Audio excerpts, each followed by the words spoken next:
If you're looking at a side hustle, I think you can go niche. If we want to scale to $10 million, we have to go super broad, create an offer that appeals to pretty much everybody.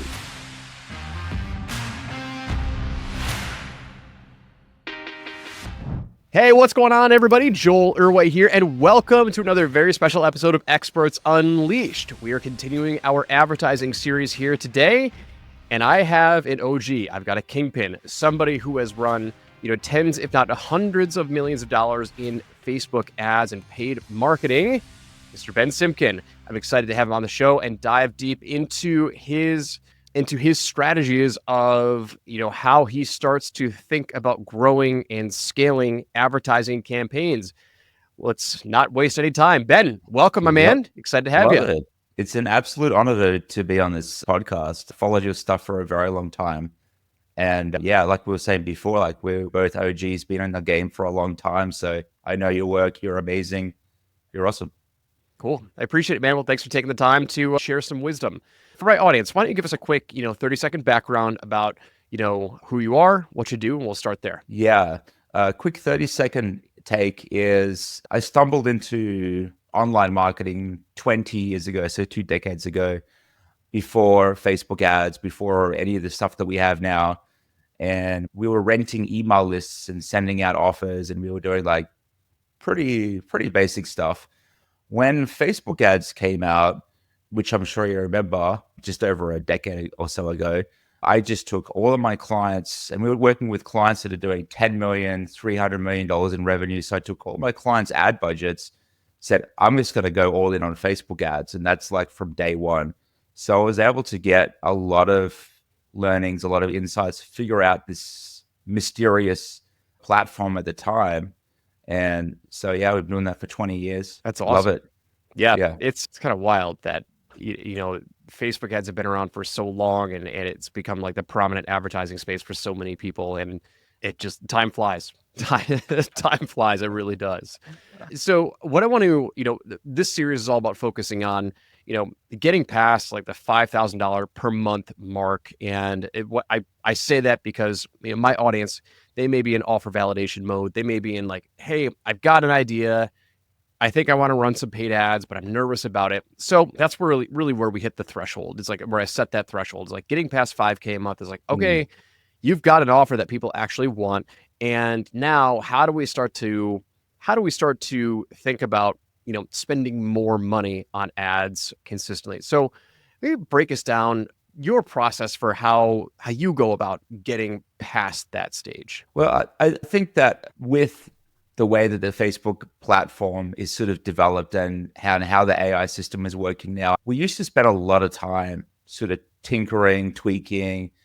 A lot of the time our heads were in the ads manager, whereas, like now, a lot of our time should be spent on figuring out what people actually want, figuring out what kind of people we're going to serve, and sort of crafting that. So if we're at that, the validation stage is really staying out of ads manager, figuring out who do I serve, who do I want to serve, who can I create the most impact for.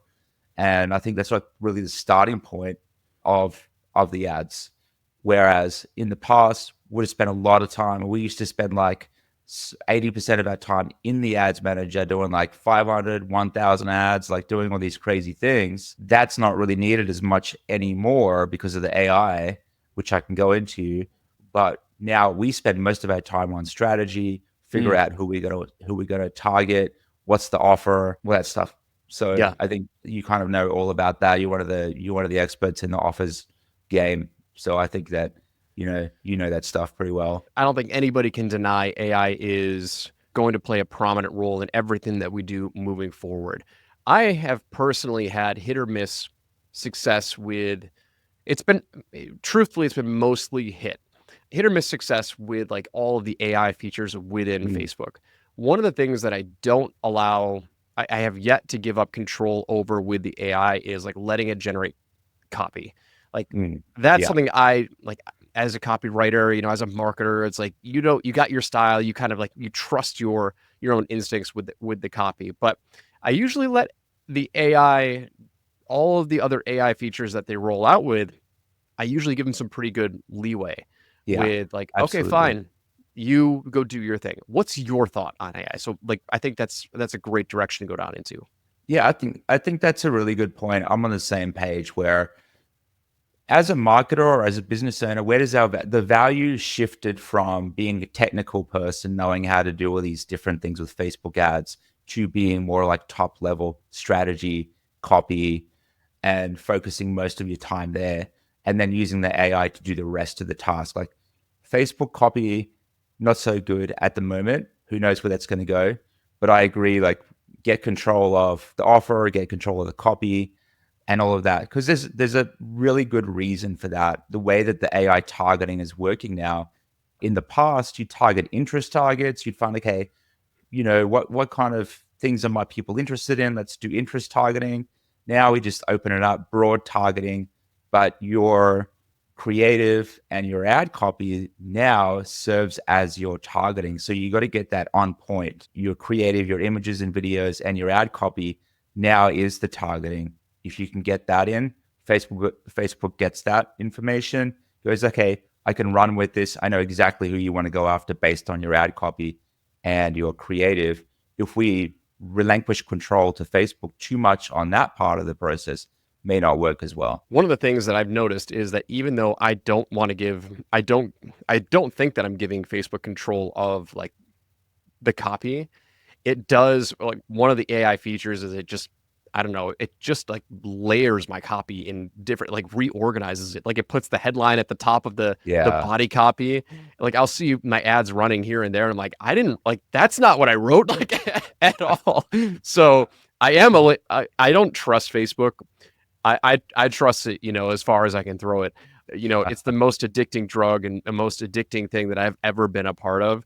It's Yeah. got zero customer support. It just loves to take your money. I've been bent over backwards more times than I can count, yet I still go into it and feed it money every single day because it still produces results. It's just this wild system.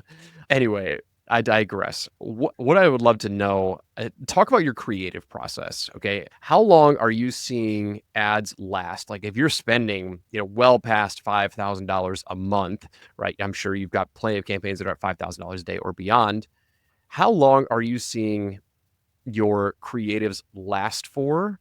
And what does that system look like for you? Yeah, I think that's a good question. I think in the past, I feel like we would kind of, as Facebook marketers, we sort of like try to find niches or try and find target interests and things like that. And you get the ad fatigue where people have seen the ad too many times. You get the banner blindness, or your ads just tend to fade away.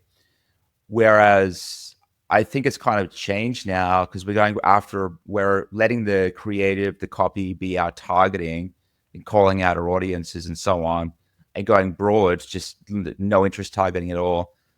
I feel like it's giving us more runway with the ad creative versus in the past because we just have a much bigger pool of people to target. So usually if you're getting ad fatigue very quickly, maybe you're going after a very small audience.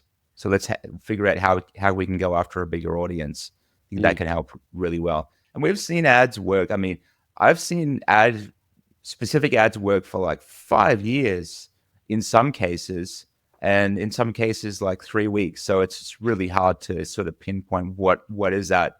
But if we see it running and it's converting really well and it's generating sales, we just let it run until it doesn't. When you're running your creative, the offers that you're running right now, are they primarily lead generation? Are they, book a call? Are they low ticket direct to sale? What are the primary types of offers that you run Yeah. right now?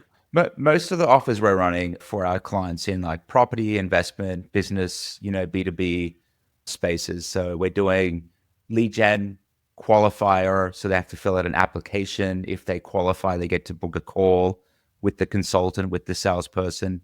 So generally it's really geared towards like book a call. That's like Mm, 90% of what we do and got it. have done for like 20 years. So yeah. Yeah.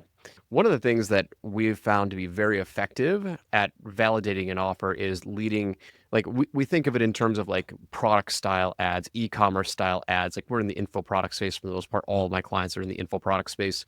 All my customers are in the info product space. And one of the things that I share is like, hey, if you want to figure out if you've got a valid offer, like almost all e-commerce companies, they lead with the product. Like in the image, there's a Mm. product of what they're selling. And so that's what we teach our audience to do too, is like when you're in validation stage, lead with the product shot and just be as direct. Like, I've got an offer. Do you want it? Yes or no? Mm. And that works very, very well. It is, and I always say it's not going to be what scales. It's not going to be Yeah. what gets you the high volume, but it does give you that, like, hey, if you've got a market here that is hungry and they're actively searching to buy, like Facebook will find them right away and you'll know very, very quickly for usually less than $100 in ad spend. Do you lead with any of your creatives in that same style, like very direct of like, I've got this offer or I've got this service. If you're interested, here are the benefits. You want to learn more, book a call? Or do you find curiosity driven copy works well for your markets? The things we're doing at scale, we're doing a lot of curiosity based. And I think it really depends on the market sophistication. Because I think it's a little bit different for things like when we're targeting people on ads to, get them involved in, say, $500,000 or $1 million investment program, or invest $100,000 into a business consultant. We kind of have to take them through a journey. Versus if we want them to buy a course or a book, direct works really well. I find, one of my best ads for a book funnel that I ran, which ran very consistently and broke even on the front end for like, I don't remember, 4 years, was literally for $3, you can buy my book on Facebook ads. And it was as direct as possible.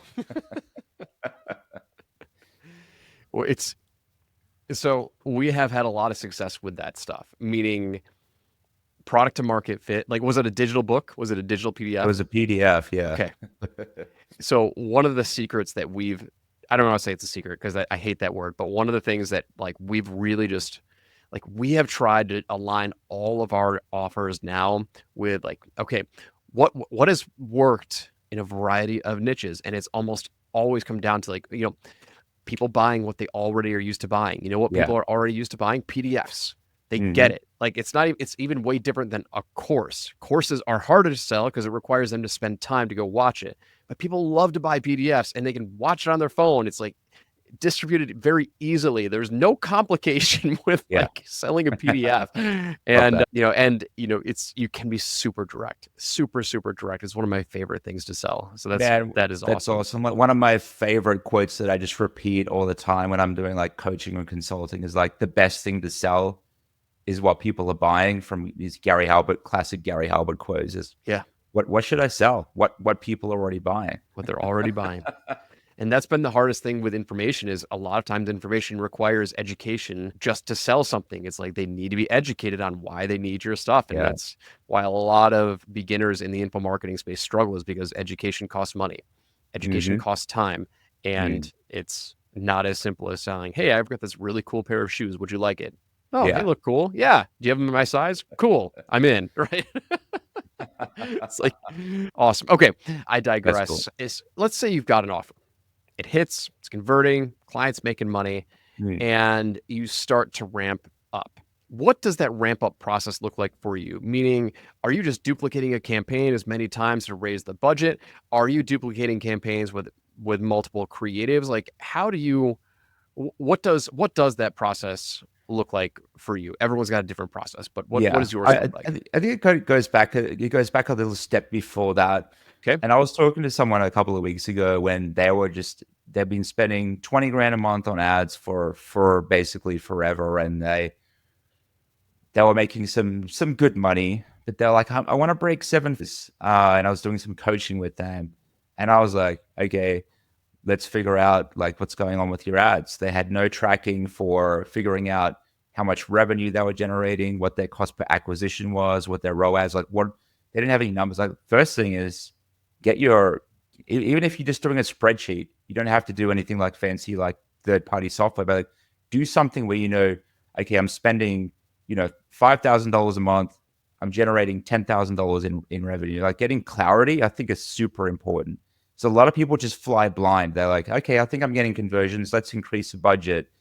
but the wheels can fall off. As you know, as you scale, the wheels can fall off fairly quickly. And all of a sudden you went from positive return on investment to negative, or just like no sales at all. So getting clarity provides confidence. If you know that you're getting that return from that ad spend, you have way more confidence to increase your ad spend. Like, I think that's the first thing. You need to have very good system of knowing if your ads are working, how it's going. Is it going up, down, or sideways? That's the first step for sure. In terms of the process inside the ads manager, we kind of do a I feel like a lot of the times at the moment, it's just like intuition, just based on the amount of, like you said, we spend so much money on ads. And it can be a case of starting off with your validated campaign, running that, creating separate campaigns for testing to find new angles, offers, creatives that perform well. So we'll have one campaign as sort of the control. We run a separate campaign for sort of testing different ideas, different themes, and different ideas. Once we get those winning tests, we roll them back into the control campaign. Got it. Cool. When you hit different levels of spend and start to see some resistance, how often are you do you change your messaging to attract a broader audience? Like, do you go in layers? Like, okay, we start out at the most hyper aware, solution aware. Then we go to, more unaware, gradually more unaware. Or are you starting broad first and just knowing I want to go after the largest bucket that I can, because that's going to give us the opportunity to scale big time? Yeah, I think that's a great question. I kind of like the philosophy of, if I've got an offer and it's niche, I try to figure out how I can make how can I make my offer appeal to more people? So how can I make it more broad? Because if you're going after a very small pool of people, like, there's no way you could scale to like $10,000 a day, because there's only so many of those types of people. Mm-hmm. How can I make the messaging, the offer, the copy? How can I try to appeal to a larger audience that will still get a benefit out of my offer? So I kind of want to look at that. Done a lot of coaching on that recently, where people are like, yeah, I'm getting like sales on my webinar, but not a lot of people are buying. And one of them was a coach in divorce, and the only people that were buying were the people that had already made that decision to go, yeah, I'm divorcing now. Whereas, like, there's a broader audience, there's a way bigger audience of people who are thinking about doing it. Mm-hmm. And like, how do you appeal to those people? That's a tough niche. I've worked in the divorce niche with some clients in the past. That's a very, very tough niche. Yeah. So I give you a lot of I give you a lot of props if as you're coaching that person, because they're just in a very, usually a distraught state, and Totally.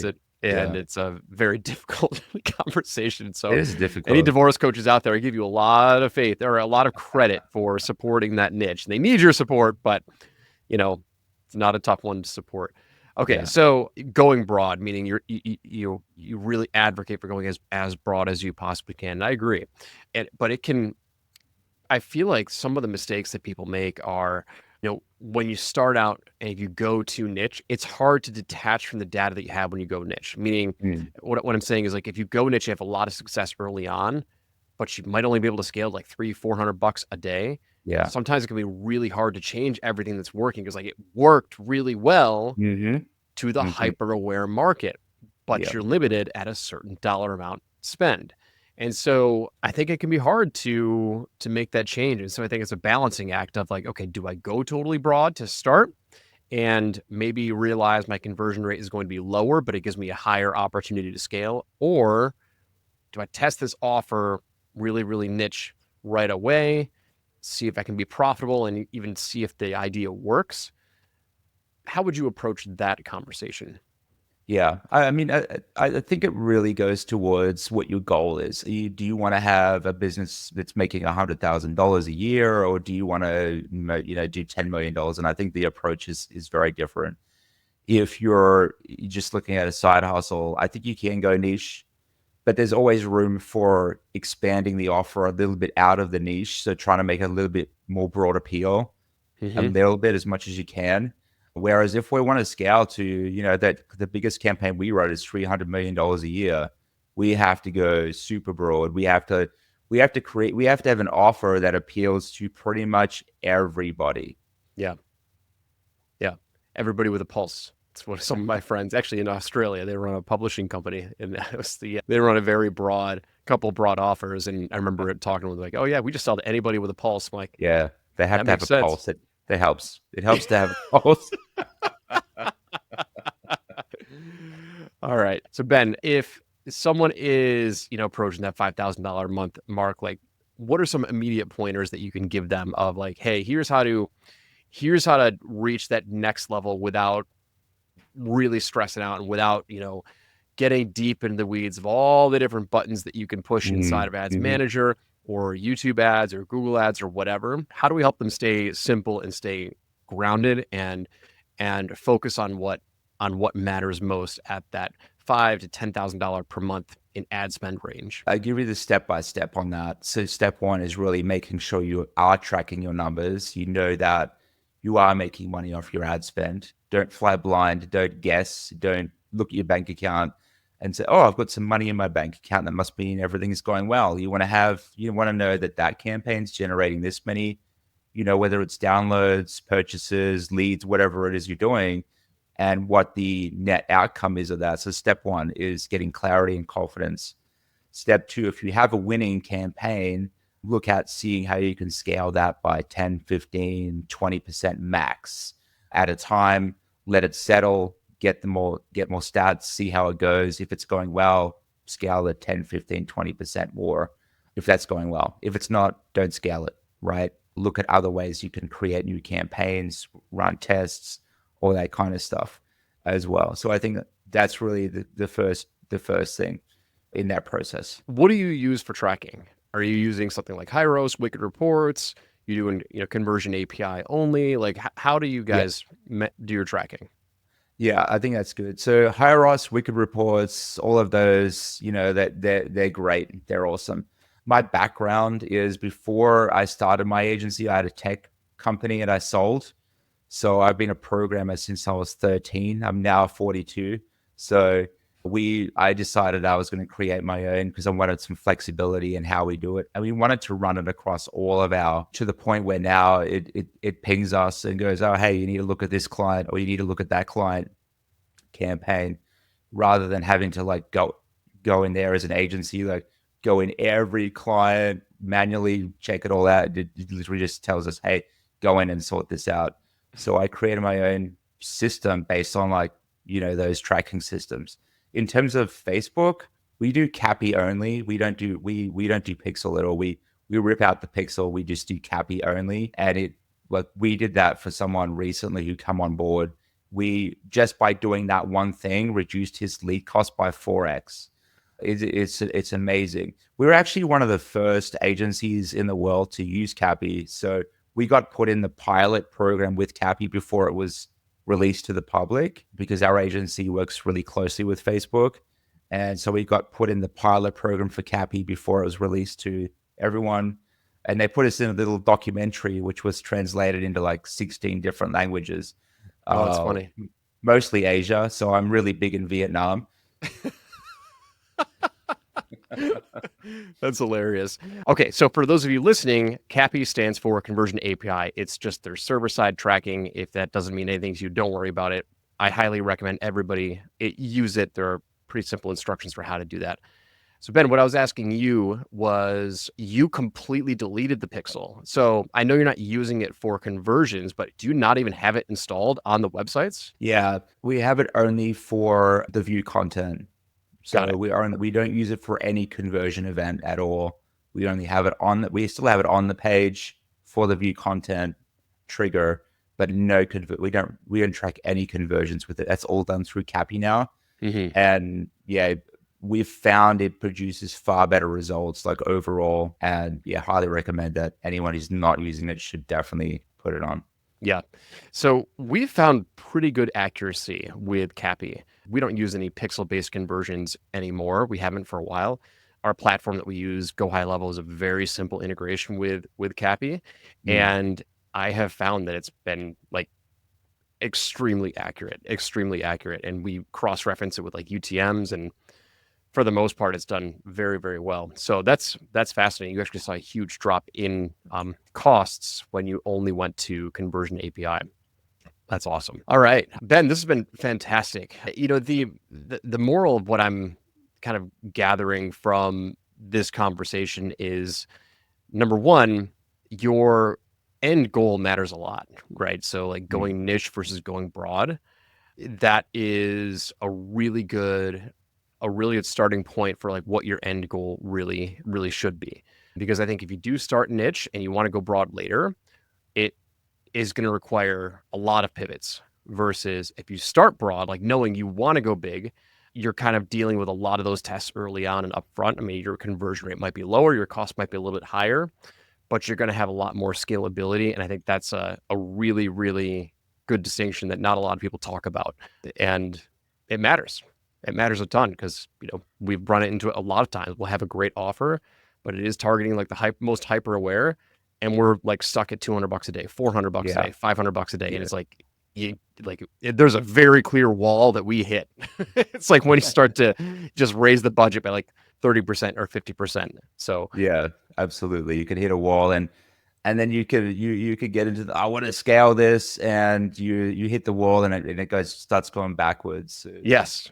Yeah. Yeah, it starts going backwards. And then even when you reduce the ad spend, it's like you've really burned out on that audience. Like your frequency goes up, and you realize just how small that audience is. And so anyway, I think there's like an entire product that could be taught just on like initial market selection of like, what's your end goal? Like if you want to go big, okay, here's what you need to focus on. Like you got to go broad, and here's how your messaging should be aligned when you go broad, et cetera, versus going niche, going specific, and just being okay with like a $30,000 or $50,000 a month little side hustle business that I think a lot of people would be ecstatic over. So awesome. Well, Ben, where can people reach out to you? Where can people find you? Let's drop some links. You can hit me up on Instagram, Benjamin Simkin, Facebook, or themastermind.com.au is where we run our collective group where we all meet up and we just teach people Facebook ads, sales, marketing funnels, copy. So we're doing that. So yeah. Awesome. We'll make sure to include that in the show notes. And if you enjoyed this episode, please reach out to Ben. Let him know you heard him on Experts Unleashed, and we'll see you all on the next episode. Take care.